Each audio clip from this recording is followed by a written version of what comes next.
Hey there, in this quick tutorial, I'm going to walk you through how to curve text using Canva on your PC. It's really easy and I'll guide you through each step so you can get it done in just a few minutes. First, if you don't already have a Canva account, you can sign up for free. There's a link below if you need it. Once you're logged in and on the homepage, go ahead and click on the Create a Design button.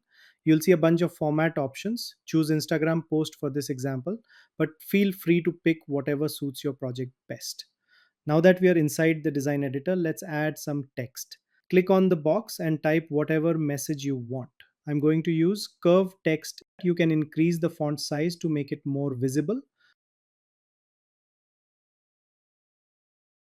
Choose a font style you like and change the text color. I'm going to go with red to make it stand out a bit more.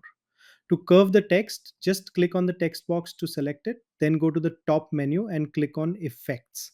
On the left panel that appears, scroll down until you see the Shape section. Under that, click on the Curve option. Instantly, your text will bend into a nice arc. If you want to adjust the curve, use the slider that appears just below. Sliding it to the right will bend the text downward, while sliding it to the left will curve it upward. If you move the slider back to 0, the curve will disappear. This lets you customize the look based on your design needs. And that's all there is to it. This is Happily Designing. Make sure you hit the like button and subscribe for more simple, no fuss design tutorials like this one. Thanks for watching and I'll see you in the next video.